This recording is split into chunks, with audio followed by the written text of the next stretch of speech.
Deputy Vice Chancellor Academic, the Registrar, University Librarian, Provost of the College of Medicine, Deputy Provost, Dean Faculty of Arts, Deans of other faculties, the Postgraduate School of Students, Directors of Institutes, Heads of Departments, distinguished guests, ladies and gentlemen. The 17th in the series of the University of Ibadan Inaugural Lectures for the 2015-2016 session will be delivered by Professor Moses Olufunmilayo Adeshola Olateju of the Department of Linguistics and African Languages on behalf of the Faculty of Arts.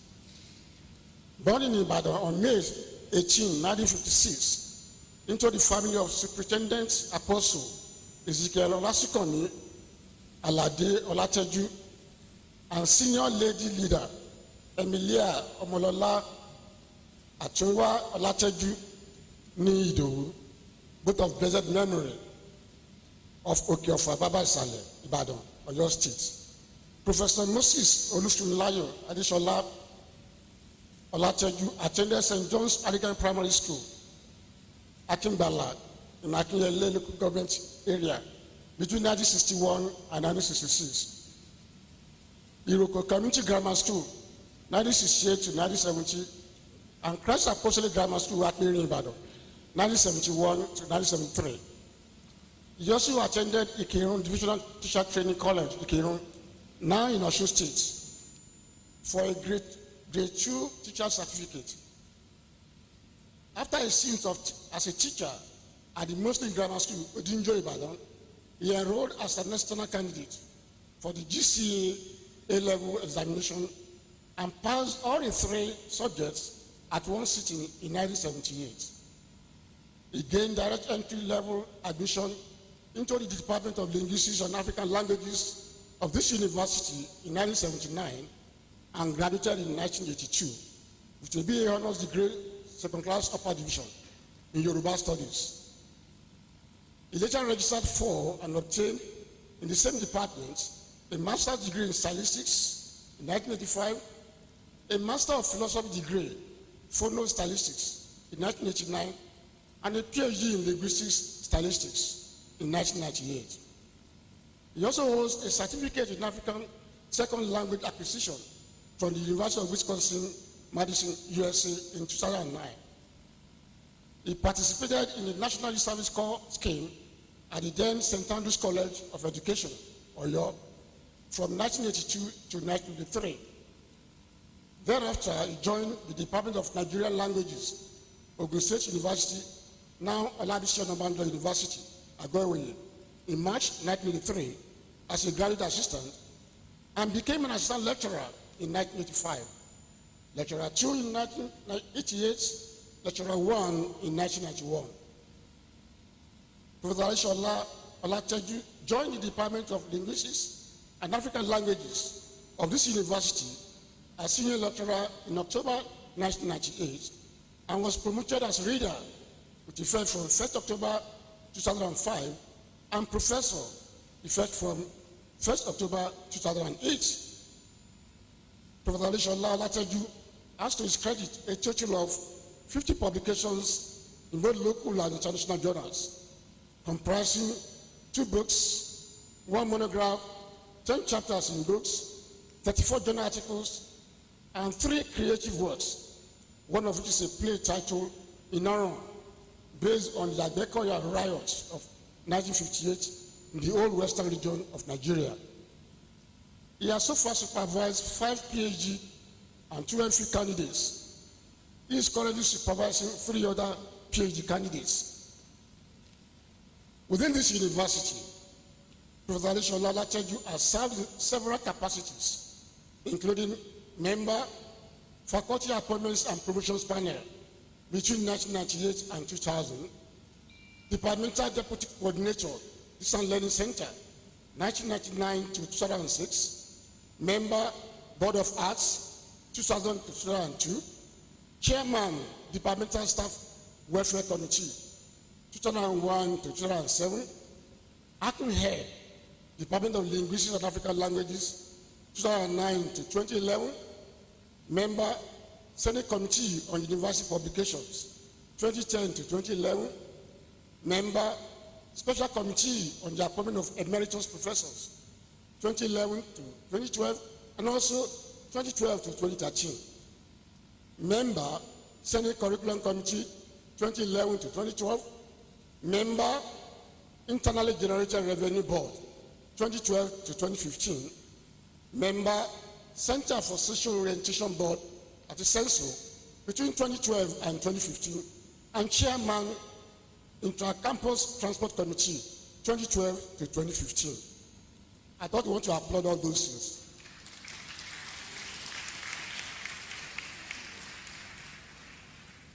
Outside this university, Professor Olateju has served as visiting associate professor, Department of African Languages and Literatures, University of Wisconsin-Madison, USA, between 2007 and 2009. Member of the team that translated the Nigerian Constitution to Yoruba in 1999. External examiner to the Department of Linguistics. Thank you. External examiner to the Department of Linguistics, Asian and African Languages, University of Lagos, 2002 to 2004. Member of several NUC accreditation panels to many Nigerian universities. National University Commission's sole consultant for the evaluation of the facilities and curriculum for the BA degree program in Chinese Studies at the University of Lagos and Nnamdi Azikiwe University, Oka, Anambra State in 2013. Visiting professor to the Department of Linguistics and Nigerian Languages, University of Ilorin in 2016. Special Marshal of the Federal Road Safety Corps, FRSC.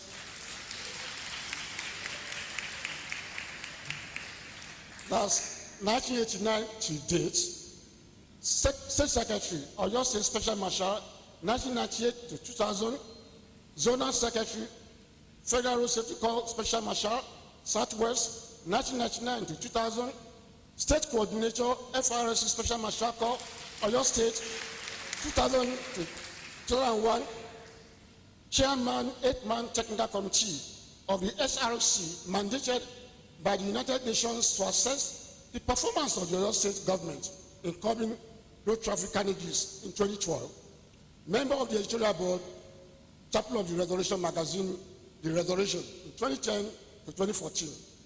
Justice of the Peace, Oyo State, African scholar, representative, and participant at the International Symposium and regional-based seminar on 100 years of languages and nations at the Osaka University, Japan, in 2012. Guest lecturer for the 2014-2015 session at the National Institute of Oriental Languages and Civilization in Paris, France, 2015. Doctoral Thesis Grants Award recipient by the Humanities Research Center, Ibadan, in 1998. Honorary Fellowship recipient of the Humanities Research Center, Ibadan, 1998, and of the National African Language Resource Center, University of Wisconsin-Madison, USA, in 2008. Member of many professional bodies and associations, including the Yoruba Studies Association of Nigeria, Linguistics Association of Nigeria, West African Linguistics Congress of Nigeria, West African Modern Languages Association, and Association of the Justice of Peace, Oyo State, Nigeria.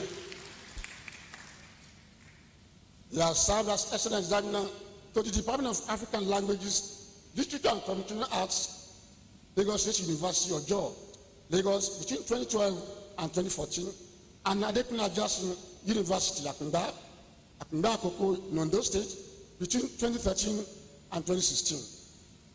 Professor Olateju is married to Mrs. Olufunke Titilayo Olateju, also a JP, and the marriage is blessed with children.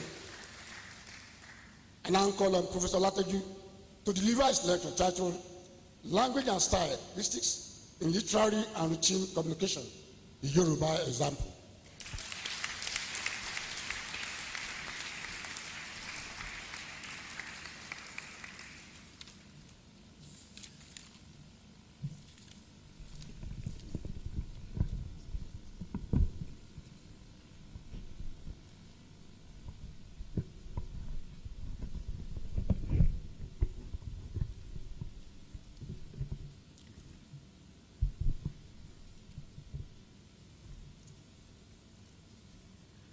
Chancellor, Deputy Vice Chancellor Administration, Deputy Vice Chancellor Academic, the Registrar, Librarian, Provost of the College of Medicine, Dean of the Faculty of Arts, Dean of the Postgraduate School, Deans of other faculties and of students, Directors of institutes, other faculties, Directors of institutes, distinguished ladies and gentlemen. Ìbà o, ọlọ́jọ́ òní mojúbà o. Ìbà o, ọlọ́jọ́ òní mojúbà o. Mojúbà pẹ́tẹ́ ọwọ́, mojúbà pẹ́tẹ́ ẹsẹ̀. Mojúbà àtẹ́lẹsẹ̀ tí ò hun tó fi dé pa ọ́ lọ ìtàn. Ewúrẹ́ tó wọlé tí ò kágò, ó di mímú so bí ẹran. Àgùntàn tó wọlé tí ò kágò, ó di mímú so bí ẹran. Kémi má bàa di mímú so bí ẹran. The Vice Chancellor sá. Mojúbà orin mi. Ẹjọ́ de òní ó yẹ mí, ẹ jẹ́ kójú mi ṣe ìbà. Preamble, working with destiny. At some point in my early life, I hated school. And if my parents had given me the option to choose between schooling and learning a trade or vocation, I would probably have gleefully, though ignorantly and stupidly, chosen to become a motorboy. Eventually, however, I got enrolled in school, albeit reluctantly, for I cried out my eyes on my first day in school. Then I became highly indulgent and an incurable truant in school. The circumstance of my birth, which is clearly expressed in some of my names, for I have tens of them. Omalawaka, Omalawari, must have been something that a child is something that must be sought and found. Could have probably been responsible for my indulgence and transit in school. These names are not known to many of my friends and acquaintances, except members of my family. Then, of course, why a motorboy of all vocations? Noting my reluctance to go to school, my parents, at the rigid insistence of my mother, decided to let me off from their custody, and I was brought to Ibadan from Ile-Ife to live with my maternal uncle, Brother Folanami, now Pa David Folanami Idowu, where I became pliant after a rigorous reorientation and discipline to continue my primary school education unabatedly. My contact with the motorboy psych. What in actual sense fascinated me was their language. After my relocation to Ibadan from Ile-Ife, my parents' father being a cocoa farmer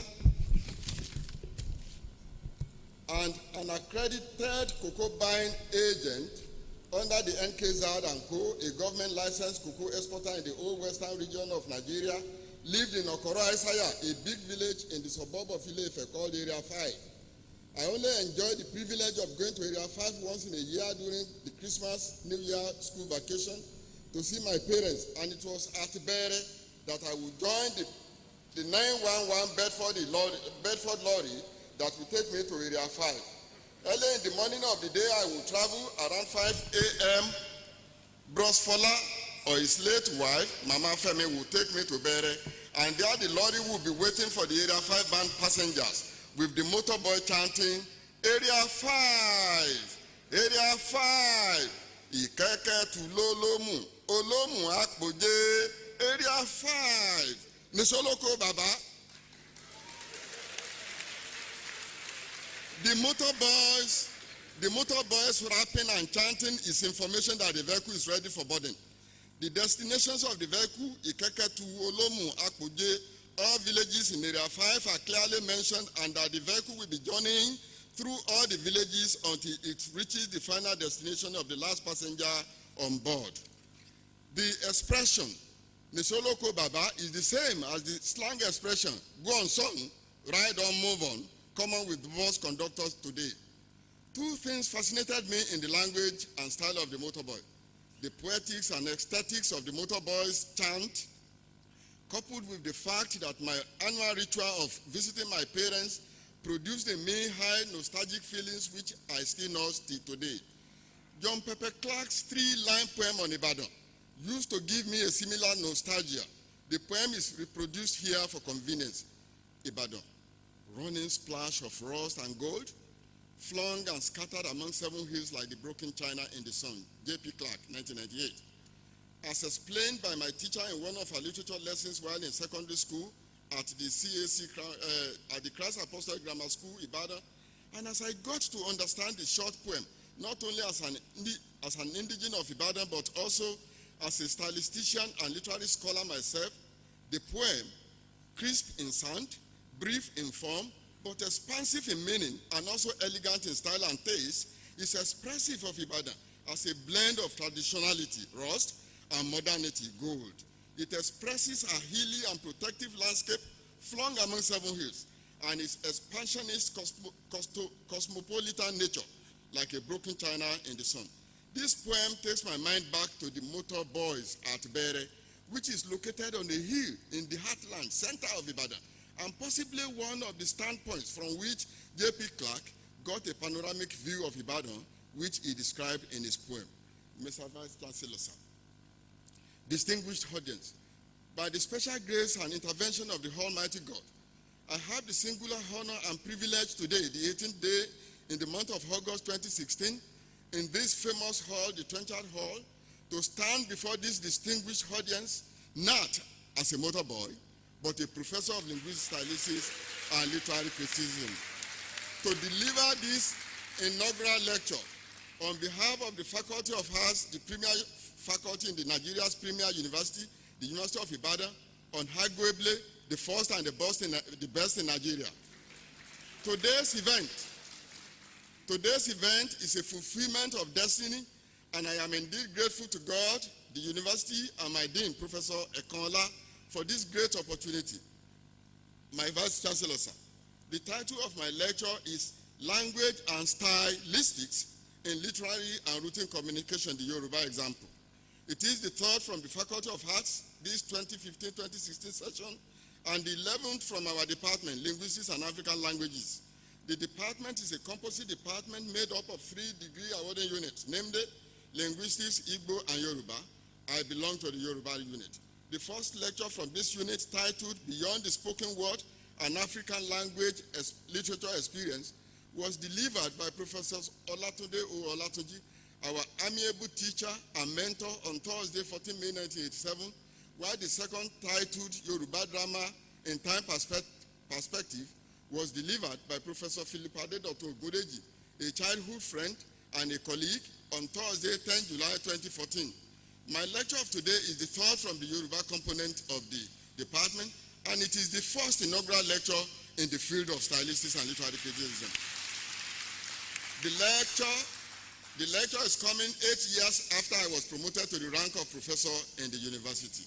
Mr. Vice Chancellor, distinguished audience, this lecture is an investigation of the use of language in Yoruba literary and routine communication with a view to establishing the language style that is prevalent in the 2 types of communication. For a proper understanding of this lecture, therefore, I will try to explain what is meant by language, linguistics, style, stylistics, and literary routine communication as contrived in the title of this lecture.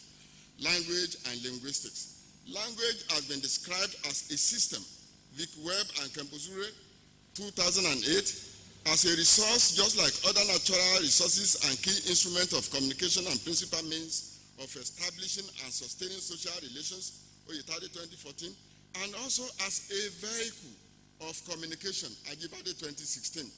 Apart from the functionality of language as a system, there are other attributes of language that must be noted.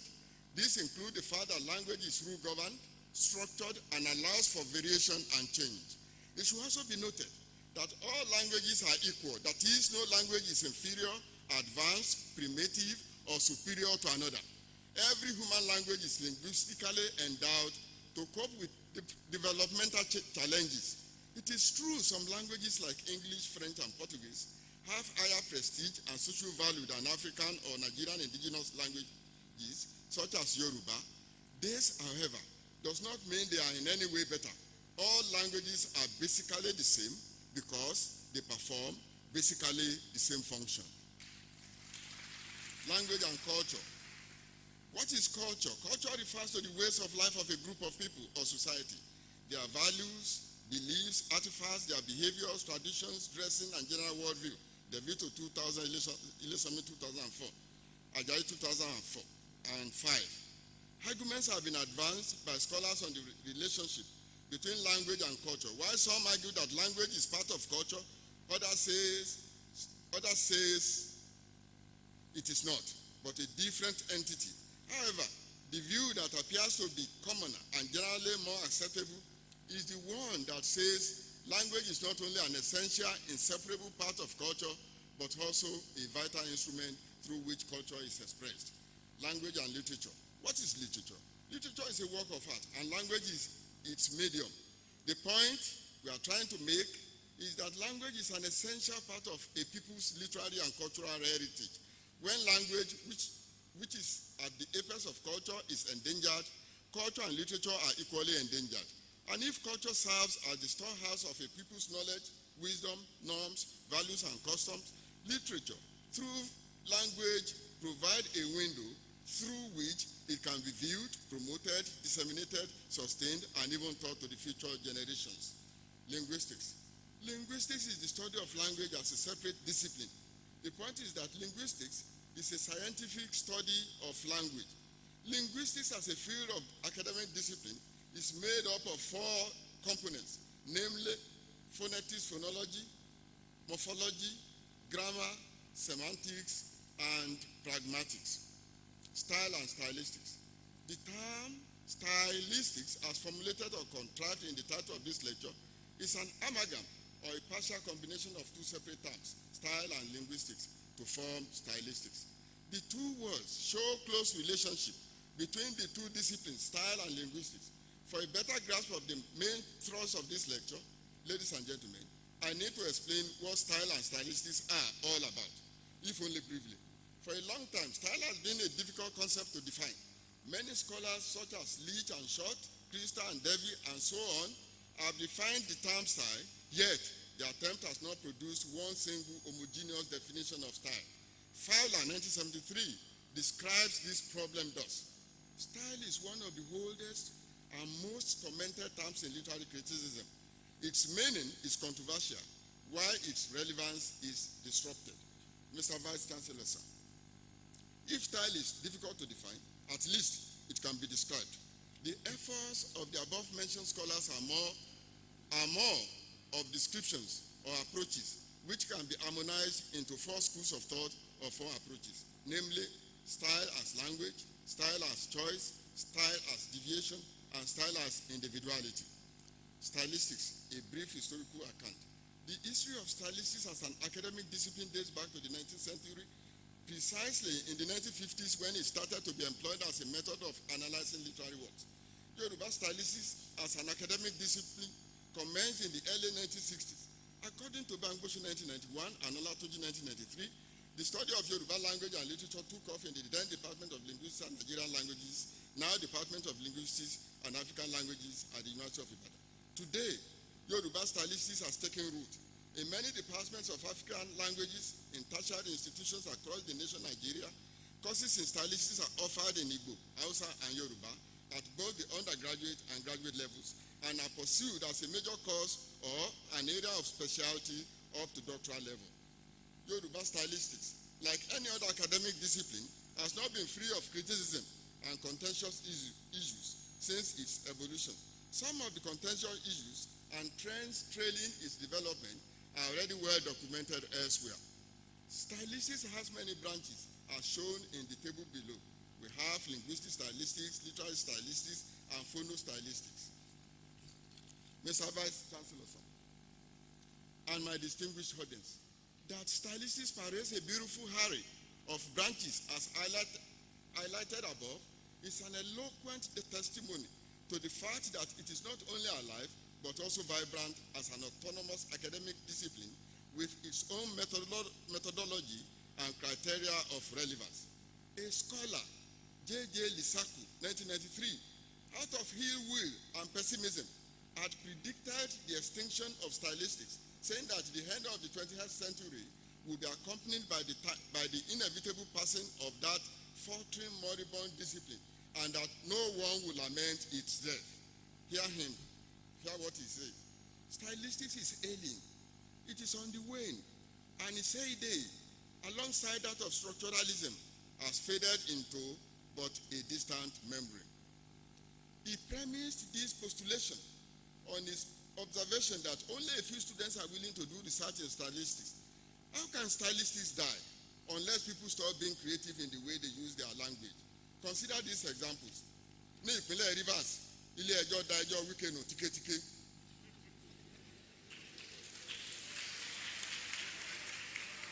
Another example, àwọn Fúlàní dánadáná tí wọ́n ń pera wọn ní dánadáná tó ti gbé ìṣe wọn dé o.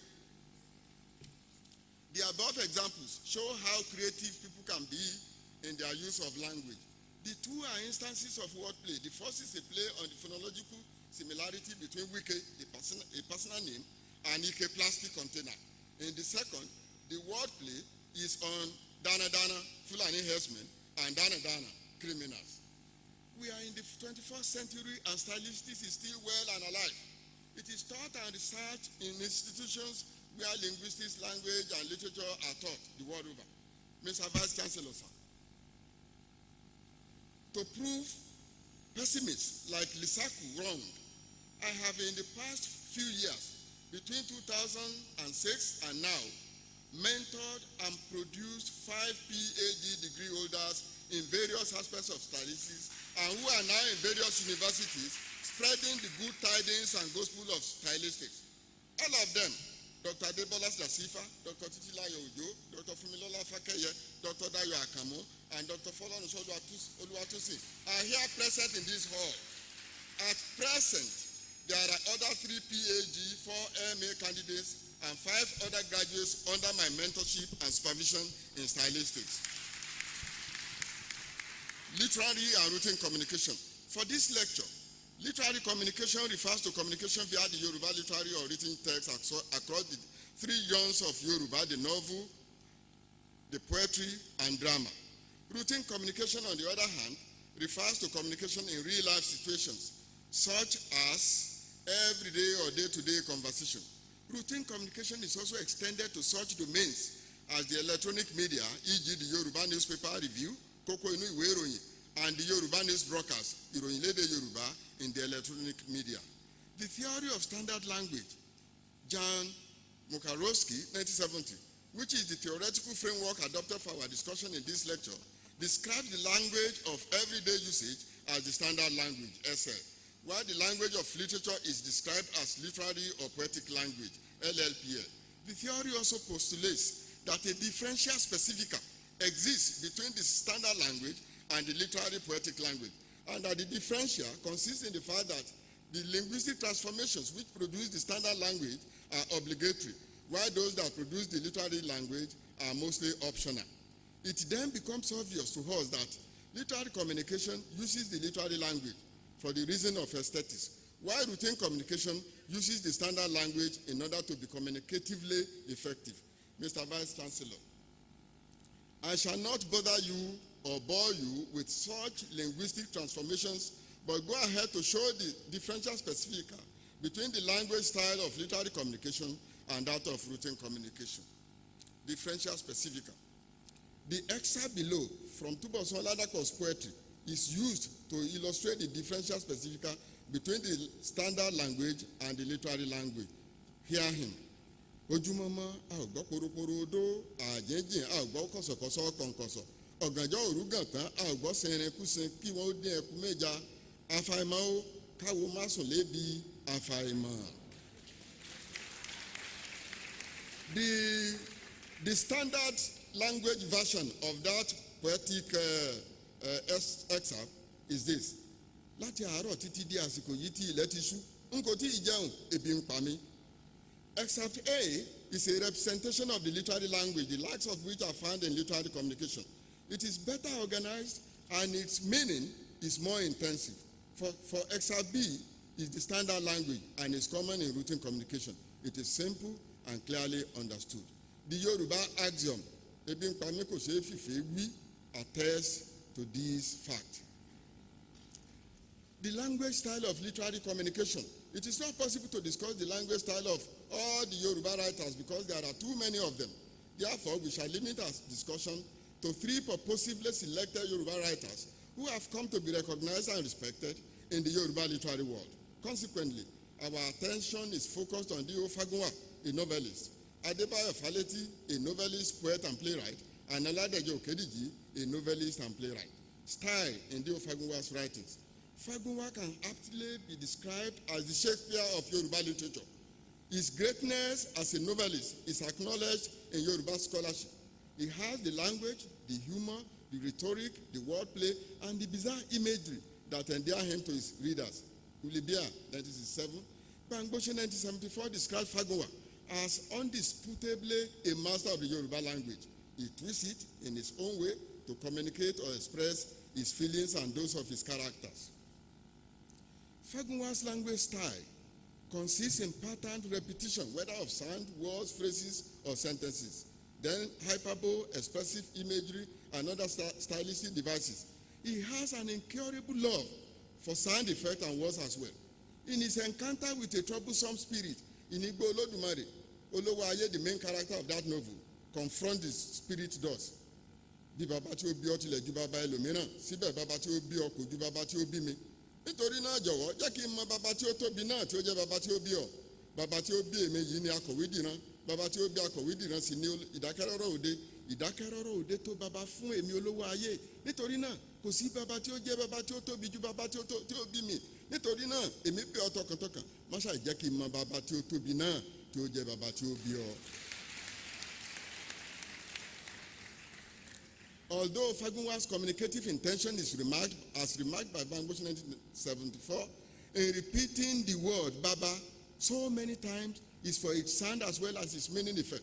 What is most striking about the text is its amazing length and how he has woven the word Baba into the phrases and clauses that made the sentence. Looking at the text syntactically, the full stop punctuation mark is applied only once, thus suggesting the whole sentence is just two sentences. He has employed comma 8 times, adverbial clause nítorí náà 3 times, relative clause 13 times, and a coordinating conjunction síbẹ̀ only once. Fagunwa is able to produce a text of this length and complexity through such linguistic processes as complementarization and relativization, known in transformational grammar as embedding. The repetition of the nominal and the relative clause pattern in the text has a stylistic function of focus. This text is a good illustration of Fagunwa's knowledge and ability to manipulate his language to achieve both stylistic and communicative effect. Hyperbole is another aspect of Fagunwa's language style. In Nirekerido, nínú Igbo Elegbeje, 1954, the hero in the novel, Inekerido, describes the preparations he has made for his journey to Igbo Elegbeje does. Mo ṣe gbẹ́rẹ́ sí orí ahọ́n, mo ṣe sí ìdí, mo ṣe sí parí ẹ̀kẹ́, mo ṣe sí àtẹ́lẹwọ́, mo ṣe sí àtẹ́lẹsẹ̀, mo ṣe sí orí ọmú, mo ṣe sí orí ìdodo, mo ṣe sí ihò imú, mo ṣe sí ojú ìlà àtẹ́lẹwọ́ mi. In this example, the hyperbolic language takes the form of piling up of short sentences with similar structures, but with slight variations. The import of the style is to show how well the character in Ekenido has prepared for his journey, or else, how can one make incisions in such improbable places such as the anus, in the nostrils, or the lines in the palm. Fagunwa's use of expressive imagery is also worth mentioning. He has a rather stylized way of expressing simple ideas through imagery. In Igbo Olodumare, for a character that has done what he should not have done, the character is made to say, mo bu òkèlè kọjá ibi tí ẹnu mi gbà, mo fi omi tútù ro èlùbọ́, mo fi àkàrà jẹ ìrẹsì, mo gbé gàrí fún òyìnbó wà mu. Each of the 4 sentences in the example expresses an oddity, things that do not happen, or things that are not done in ordinary circumstances, except the person is eccentric. In any case, it is Fagunwa's exaggerated metaphor style for saying that an incredible thing has been done. We can thus conclude our discussion on Fagunwa's style with Bangboche's words that he is a clever innovator who brings new life into stereotyped expressions, and by sheer verbal dexterity and manipulation of his sentence patterns, manages to hold the reader's attention in his narrative and descriptions. Style in Adebayo Faleti's writings. Adebayo Faleti is an accomplished Yoruba poet, novelist, and playwright. What stands Faleti out among his contemporary poets, according to Olateju 1984c, is his way of handling language, his creative imagination, and deft craftsmanship. Mr. Vice Chancellor, sir. A brief selection of a selected aspect of Faleti's style is imperative, and this is what we set out to do here. As attested to by Olateju, arresting opening lines is a major device in Faleti's poetry. It is designed to catch the reader's attention at the beginning of the poems. The opening utterances tease the reader to read on until it gets to the intended message at the end of the poem. A few illustrative examples are insightful here. In Adebimpe Ojedokun, the poet renounces his faith in herbal and magical charms does. Nko tún fowó sóògùn mọ́. Níjọ́ tẹ́ranko ti pọ̀jẹ́dòkun erelú ọmọ jẹ́. Adebimpe Ojedokun erelú ọmọ ìdìdàrẹ́ inú ìgbẹ́ ọmọ ìyálágbọ̀n. And this one from the poem titled Ìgbéyàwó kan ní ìletò wa, a story on the marriage of a local celebrity. Ìyàwó dùn lọ́sẹ̀gìn, ọkọ tó mi gbé, mo tún fẹ́ ṣoge.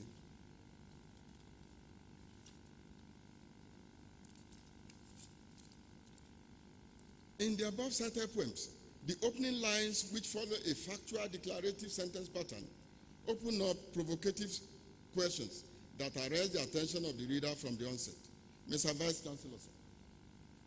My last illustrative example of Faleti as a versatile language artist and craftsman is taken from his play, Bashonoga, 1972. This is to demonstrate the point that Faleti's unique language style endures in all his works and not only in his prose narratives or poetry.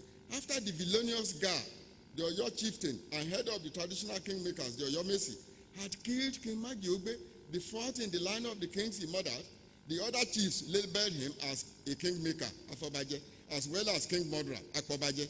When Ga raised the issue of having a new king, Adegolu, as a replacement for the murdered King Magiogbe, the chiefs kept mute, not uttering a word. Ga rightly interpreted this deposition as indicating that they are not well disposed to his agenda. However, Ga renders a highly rhetorical speech to explain his position on the possible allegation of murder they might want to level against him. Ga says, "Ẹ̀yin ìjòyè Ọ̀yọ́, adúpẹ́ arẹ́yìn odi, ọba lọ, ó fi wá sínú odi. Ẹ jẹ́ kí Májègbé máa bára ọ̀run sẹ́yìn odi. Ẹ̀yin ìjòyè Ọ̀yọ́, ẹ kúkú sí lóòkùn. Nínú ọ̀rọ̀ yẹ ò sí lóòkùn, ṣùgbọ́n ká lè sọ̀rọ̀ díẹ̀ bí àlékún, ká lè mọ́ fò bí ẹni tó wẹ̀kún lórí oore tí aṣíkáyé ó lè dúró kankan. Nítòótọ́ bẹ́yìn bá rọ́bà nígbèkùn, tá a sì ṣàlàyé ohun tó fa sábà bí ẹ̀ ní kíkún, àpọ̀bàjẹ́ lásán la jẹ́ lójú gbogbo elétí kankan." The Oyomesi, they said, to justify his elimination of King Magiogbe, Ga speaks further. Ṣùgbọ́n Ga kọ́ ló pàjòyè, ìjòyè kọ́ ló pa Májègbé. Májègbé ló dolóyè tó gbàgbé pé ènìyàn tá a bá fẹ́ mọ lọ́wọ́ ẹ̀ eléyìí ò ní ó ń lanà ẹni. Májègbé ló pàlọ́rí oníbàtà nílé onílù níjà bàtà níbi tọ́mọ wọn gbé ń tarú tata kó tó wá dayaba. Basharun Ga's address is highly motivational. When he had spoken the way he did, no member of the Oyomesi could resist his verbal onslaught. Of course, they had no option but to respond in unison. "Hello, Fori, but you have spoken well." Mr. Vice Chancellor, from our discussion of Faleti's works, it is clear that Faleti has demonstrated a high degree of sensitivity to the use of language. His stylistically motivated diction and other rhetorical devices contribute to the richness of his language style, both in taste and elegance. And as Olatunji says in his estimation of him, Faleti is the greatest living Yoruba poet. Language and style in Olateju Okediji's literary works. As a novelist and playwright, Okediji's literary works have attracted a lot of scholarly attention in Yoruba studies. There are many aspects of Okediji's use of language. For this reason, we shall focus attention on those literary devices that he seems to love. He is noted and respected for his brilliant and ingenious use of proverbs. Proverbs, therefore, constitute a major and vibrant aspect of Okediji's language style that will be discussed. The use of proverbs in Okediji's literary works. Regarding his style of proverb usage, it shall lie in his expansive critical examination of Okediji's works has this to say about his competence as a literary artist. Okediji shows a cool-headed competence that inspires a critic's admiration. He modifies, beautifies, passes up, elaborates, and performs surgical operations on proverbs in his attempt to exhaust the possibilities of their use to extend the boundaries of meaning in his stories. Ishola, 1978.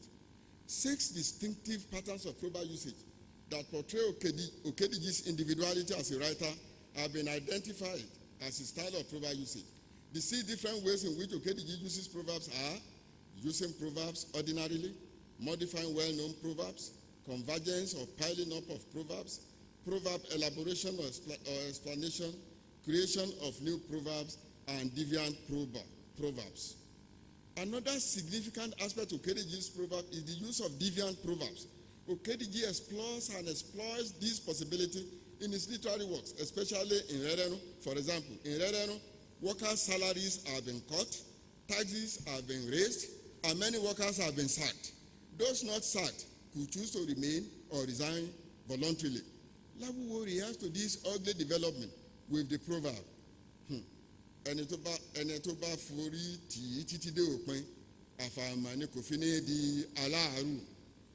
The normal and acceptable form of this biblical proverb is ẹni tó bá forí tì í dópin ni a ó gbàlà. Though in a state of mental psychological stupor, Lawuwo's deviant proverbs are contextually relevant and timely too. What Lawuwo seems to be saying is that workers will end up in perpetual servitude if they accept to continue to work under those harsh conditions. Mr. Vice Chancellor, sir, Lawuwo's type of proverbs are common among us today, and scholars' attitudes and opinions on this are varied. A few of such examples that are very common today are the following. Màálù tí kò nírù, wọ́n pọ̀ ní Ṣàngó. Instead of màálù tí kò nírù, Ọlọ́run ní baálé ìsìn. Bí òkété bá dàgbà kíkú ní kú, instead of bí òkété bá dàgbà, ọmọ rẹ̀ ní mú. Àìtètè mólè olè ń sá lọ.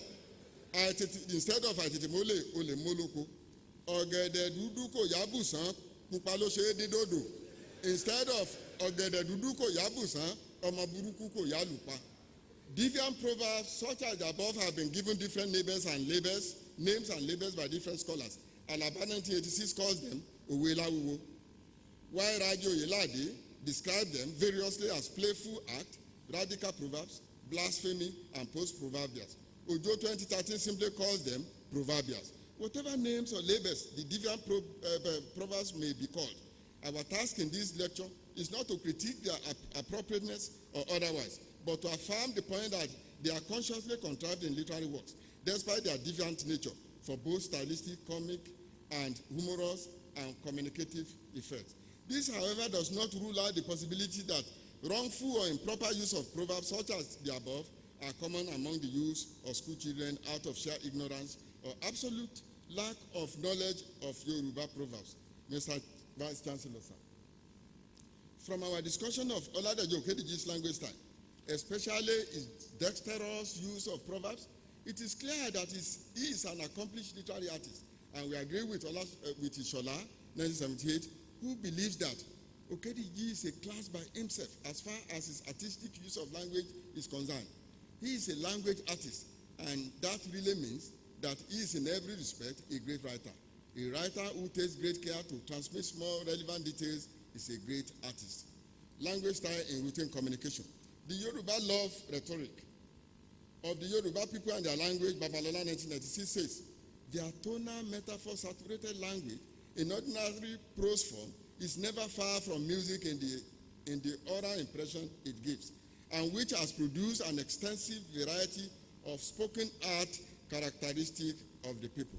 Babalola's assertion is further corroborated by Ishola 1978, who observed that the Yoruba's love for rhetoric is reflected in the fact that good orators are admired in the practice of looking for good speakers during important ceremonies, especially engagement and wedding ceremonies, where addresses are expected to be given in choice Yoruba, full of appropriate cultural allusions and good-natured humor. For a proper characterization of language style of written communication, use of language in certain selected domains will be examined. As a representative example of the language style prevalent in written communication, The selected domains are the Yoruba conventions of greetings, Yoruba forms of address, the broadcast media, and features of literary language, especially irony and new idioms. The Yoruba discourse conventions of greetings. Greeting is a universal cultural phenomenon. It is indeed an important aspect of Yoruba culture and an essential part of the Yoruba concept of Omoluabi. So important is this phenomenon that the Yoruba have greeting formulas for all occasions. Greeting formulas for the day, Eka Aro, Eka Asan, Eka Ale. Greeting formula for seasons, Eku Ojo, Eku Oru, Eku Ogbele. Activity, situations, Eku Wahala, Eku Iya, Eku Osi, Eku Ofo, Eku Araferaku. Then for enjoyment, Eku Afe, Eku Igbadun, Eku Poposese, Eku Mukulumuke, and so on. Now I go to the Yoruba forms of address. The use of honorific pronoun, also known as pronoun of address, is an important form of address in routine communication. Among the Yoruba, it is customary to give respect to whom respect is due, especially persons that are superior to us in age, status, or in other ways such as one's parent, teacher, and senior. The use of honorific pronoun is one of such ways of showing respect. For this reason, therefore, the standard practice is that the second person plural pronoun he is used as a form of polite address for addressing a single person. The rule is that the elder or superior uses O for the junior, while he takes E. This can be represented below. Elder uses O for the junior, while the junior uses He for the elder. In my investigation of pronoun usage in certain communities in Yoruba land, it was discovered that there were variations in the way pronouns of address were being used. Olateju 1997. For instance, the use of honorific pronouns were non-existent in low form in such areas as Ijebu and Ijesha communities, while it was being overused in the Ibadan community, where expressions such as the ones below are common. Iya mi re instead of iya re. Iya mi yin instead of iya yin. In Ibadan tradition, to say iya re to an equal or even iya yin to a superior is considered to be rude and insulting.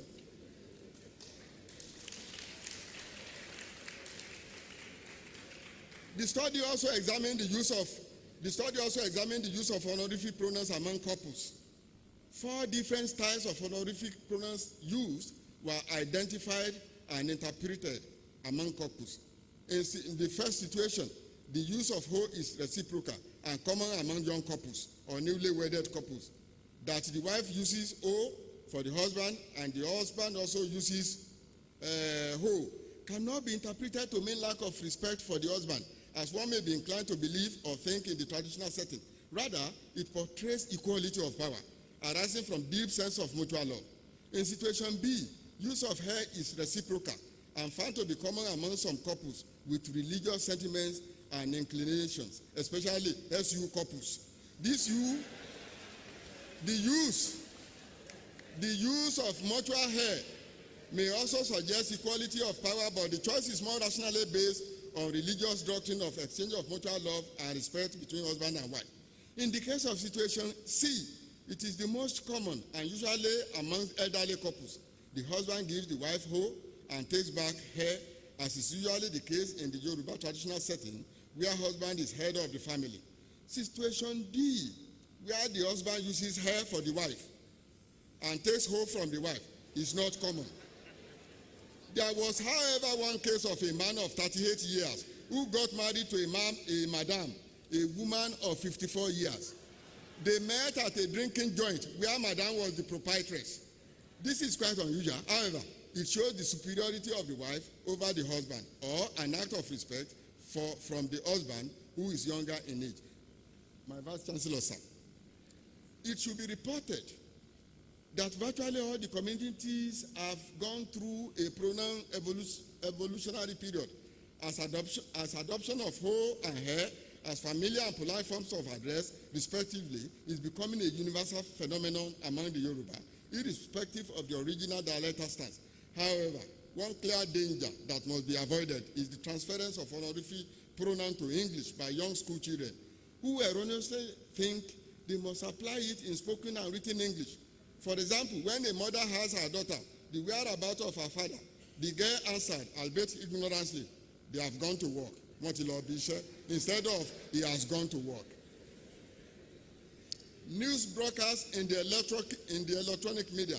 The news broadcast program in the electronic media constitutes another important domain for the use of Yoruba language. My investigation on the language and style of the Yoruba news broadcast, Ìròyìnlédè Yoruba, in the electronic media reveals that the language of newscasting is largely the standard language. The reason for this is not far-fetched. The news broadcast is intended to educate, inform, and enlighten the audience. However, it is not uncommon that a newscaster wants to display his language prowess. In doing this, they sometimes go out of the way to introduce difficult and unnecessary registers, idioms, figures of speech, just to impress the audience. This must be avoided. Also to be avoided are instances of wrong pronunciation of personal or place names. For example, one is not sure of the correctness or otherwise of personal or place names and certain expressions such as the following. Is it Iyagaku or Iyagaku in Ibadan? Is it Alawusa or Alawusa, a place name in Lagos? Is it Magodo or Magodo in Lagos? Ekurola Labakuewa or Ekurola Labakuewa? Akiba Okpolo Ile Oloro or Akiba Okpolo Ile Oloro? And of course, certain expressions are presented in a manner that is confusing.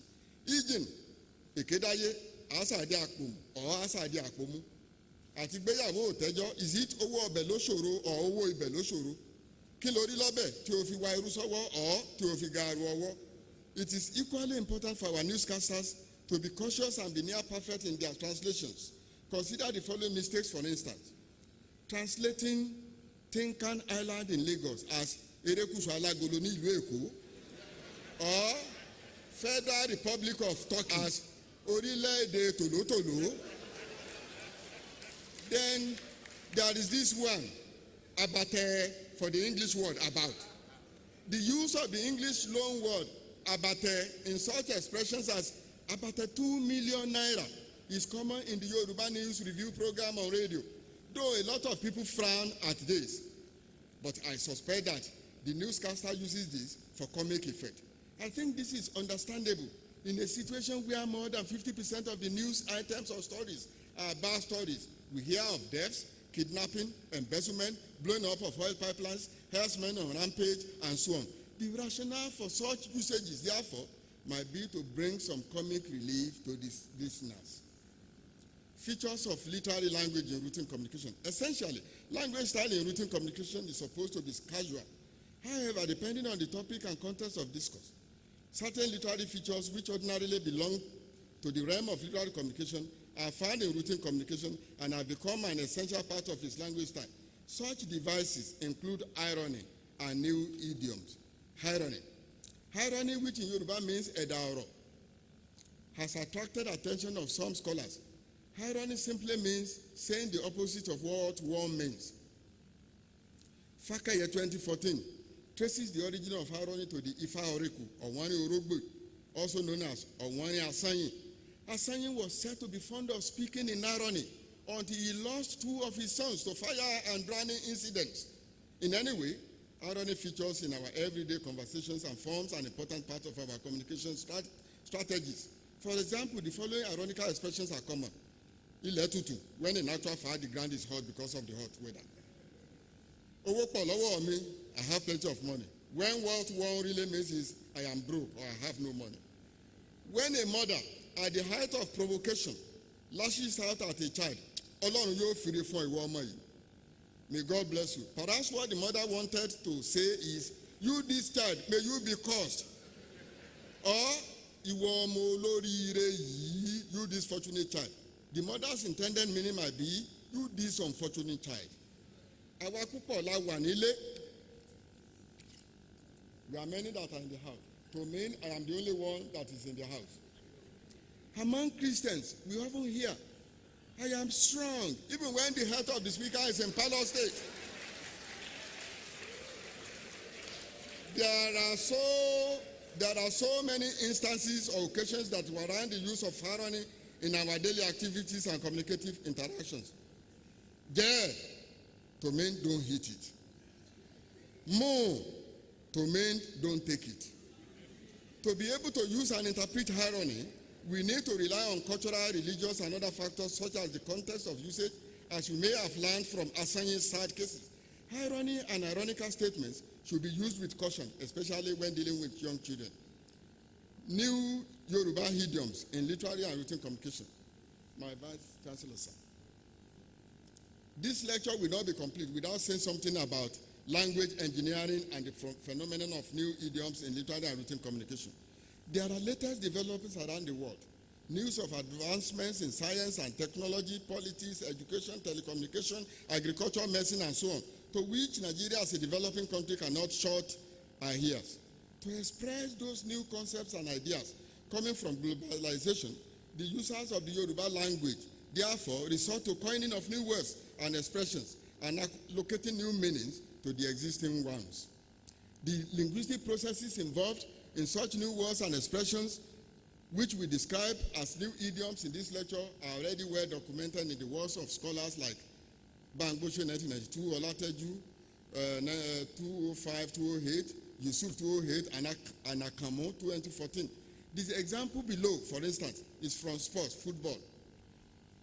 Lónìí, ìfẹsẹ̀wọnsẹ̀ yóò wáyé ní pápá Olúbàdàn láàrin ẹgbẹ́ agbábọ́ọ̀lù Fẹ́lẹ́yẹ àti Òkàdó níbi tí wọ́n ti máa fẹ́ ẹ síra wọn lójú. Bákan náà láàrin Agbeni Bombers àti Odinjo Warriors níbi tí wọ́n ti máa gbèrúra wọn látẹ̀yìn. Other numerous examples abound. They include the following: Jẹ́nsókè, Jẹ́nsákò, Jẹ́nsíkùn, Wọ́lùkọ́ọ̀lù, Oṣòdì Òkè, rédíò tí ò láńtẹ́nà, ìròyìn ẹlẹ́jẹ̀, kòfẹ́sọ̀, gbájúẹ̀, gbénímógùn, lẹ̀pọ̀, gbémọ́ra. And then for our Ogogoro, the Yoruba local gene, we have the following: Fonagiri, Fonagau, Fonagiri, Fonafiri. Each of these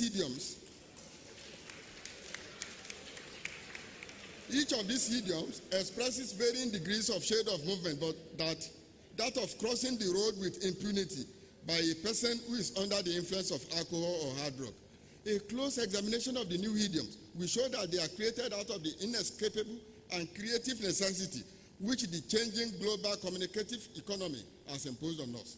Most of them may be linguistically deviant. Nevertheless, they have become a new mode of expression both in literary and everyday communication.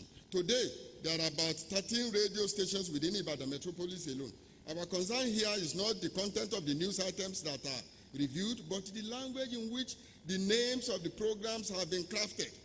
The stations give different names to the Yoruba News review programs. Here are examples: Splash FM, Tifuntedo; Lagelu, Edoki Iroyin; Amuludun, Eti Oba Nile, Eti Oba Loku; Fresh, Aja Abale Bi Emu Koloko; and Oluyole, Eleti Ofe; Star FM, Iroyin Yajo; Space FM, Akojopo Iwe Iroyin, and so on and so forth. But our Diamond FM radio, as you are here, calls it Ogben Sheju Kakiri Agbaye, 30 minutes around the world. However, there are some stations whose program titles are not idiomatically or metaphorically sparkling enough. They convey their title messages in less idiomatic or metaphorical terms. FM, Space FM, Faji FM, Petas FM, and our own radio station, the University of Ibadan's Diamond FM, is one of them.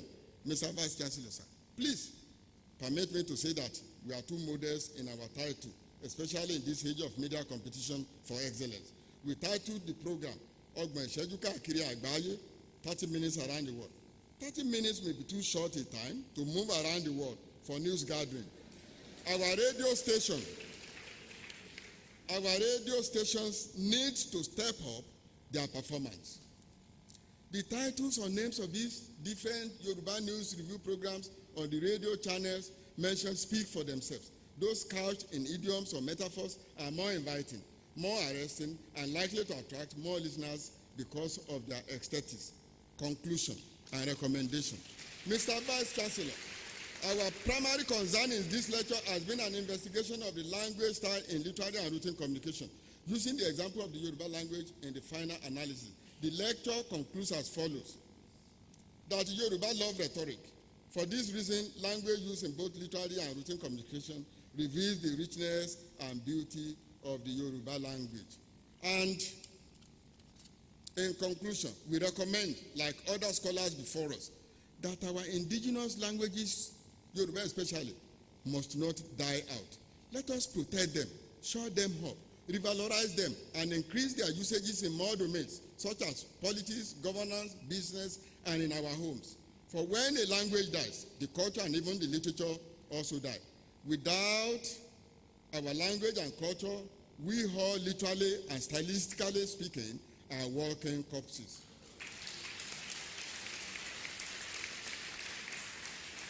Acknowledgements. Mr. Vice Chancellor, today my hearts are wet with teardrops of joy. For these tears of joy, I owe very many people a huge debt of gratitude. And I start with the Mr. Vice Chancellor. I cannot thank you enough for the honor and privilege that I have today to present my inaugural lecture, which coincides with my birth date, the 18th of the month. Thank you, sir. I also thank all the DVCs, all the principal officers, all the professors, deans, my colleagues, professors, academic colleagues, friends. I thank you all. And I am immensely grateful to my dean, Professor Adebola Ekola, and my HOD for this great opportunity to present my inaugural lecture. And at this time, no time could have been better than now. I also thank my HOD, Professor Anipe Adejuma, for her support. I remember today and with nostalgia, my parents of blessed memory, Baba, the Superintendent Apostle Ezekiel Olateju, Alade Ode Ara Iresama Badu Elekoro, and my great mom, Mama Senior Lady Leader, Emilia Amalola Atunwa Ija Omungbayi. I thank you for what you have been to us, all your children and grandchildren, the gift of education and the legacy of peace, love and understanding among us all, your children. If I have to come to this terrestrial plane again, I shall choose to come through you again and again. I hope Bros Folan now, Pa David Folan and Mido, with the man God used to break what could have been shackles of ignorance, disease, and wants in my life, and I become a motorboy. But that Folan now, Pa Folan, please stand up for recognition, is here present.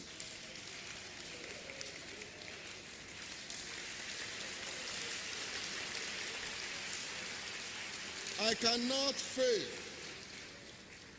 cannot fail to appreciate my teachers with a big thank you, starting from our academic progenitors.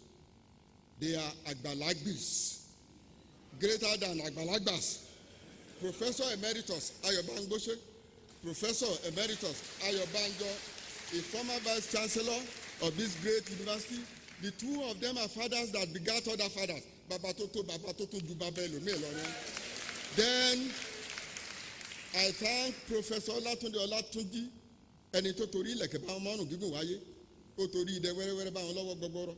Professor Olateju has been my teacher, great master, and mentor. He supervised my PhD. I am grateful, sir. And also to his wife, Mrs. Kehinde Olateju JP.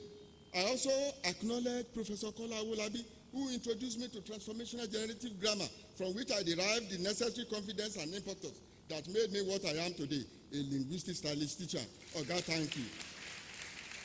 I also remember my indefatigable Oga Professor Afolabi Olabode of blessed memory. Ikú pakata, ikú pagbe, ikú pọ̀pọ̀ àròyé, ikú pa wọ́sọ̀wọ́sọ̀, ikú papọ̀ Afolabi Olabode, òyìnbó onítàlítíìkì. Ọ̀gá, ibi tẹ́ ẹ bá wà lónìí, ilẹ̀ rẹ ni o. I sincerely and passionately appreciate all my siblings, Adebowale Olateju and his wife, Folashade, Ayodele Olateju and his wife, Fumike, Dr. Olubade Olateju and his wife, Folake. I also acknowledge my other siblings as well, Olutunji, Peter, Deborah, Maria, Olusheke, and their spouses. I appreciate your moral and financial support. God continue to bless you. Now to the home front, and especially to that very special woman of wondrous virtues, who has been my soulmate in the last 32 years of my walk through destiny and life. My friend, confidant, counselor, companion, wife, and mother of our children. Please stand up, let them see you.